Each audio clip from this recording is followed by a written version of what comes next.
It's 5 o'clock. Our main story is the outspoken attack on the Prime Minister's Brexit strategy by the former Foreign Secretary Boris Johnson, whose resignation statement was delivered to the House of Commons this afternoon.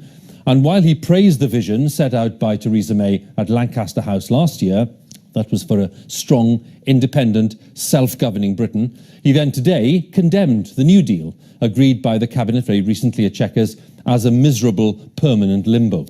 Mr Johnson, who resigned in protest at the Chequers agreement, said there was still time, in his words, to save Brexit, and urged the Prime Minister to change course or risk delivering what he said was a kind of economic slavery for the UK. Well, we'll start this evening with a selection of the forthright remarks made by Mr Johnson to the House a little earlier. It is as though a fog of self-doubt has descended, and even though our friends and partners liked the Lancaster House vision, it was what they were expecting from an ambitious partner, what they understood, even though the commentators liked it and the markets liked it. My right honourable friend the Chancellor, I'm sure, observed the pound soared.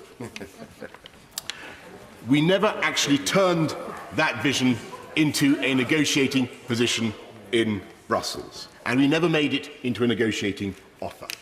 Instead, we dithered, and we burned through our negotiating capital. We agreed to hand over a £40 billion exit fee with no discussion of our future economic relationship.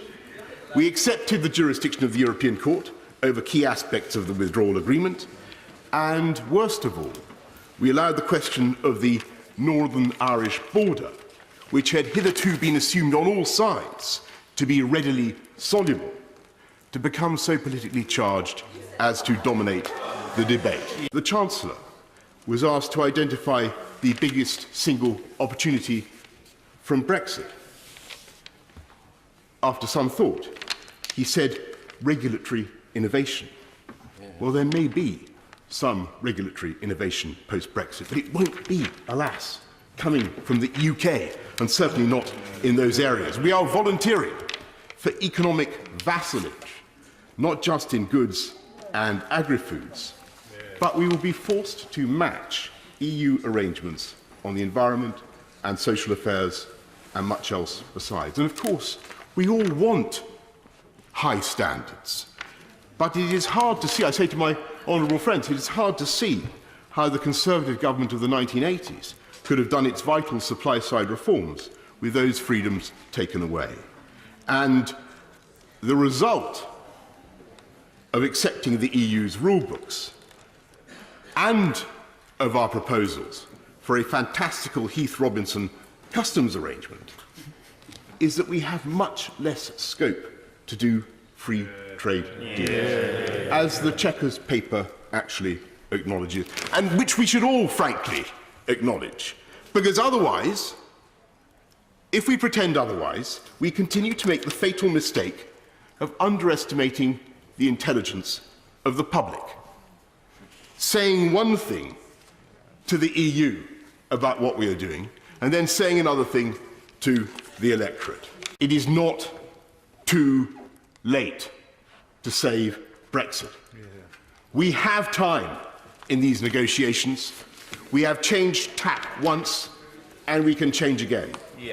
The problem is not that we failed to make the case for a free trade agreement of the kind spelt out at Lancaster House.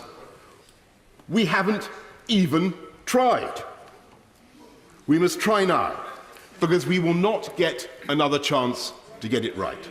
Because I can tell you, Mr. Speaker, that the UK's admirers, and there are millions, if not billions, across the world,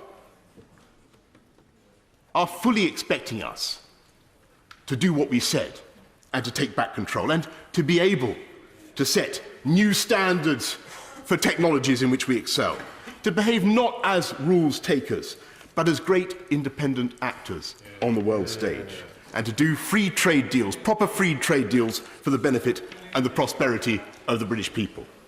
That was the vision of Brexit that we fought for. That was the vision that the Prime Minister rightly described last year. That is the prize that is still attainable. There is time. And if the Prime Minister can fix that vision once again, before us, then I believe she can deliver a great Brexit for Britain, with a positive, self-confident approach that will unite this party, unite this House, and unite this country as well. Yeah.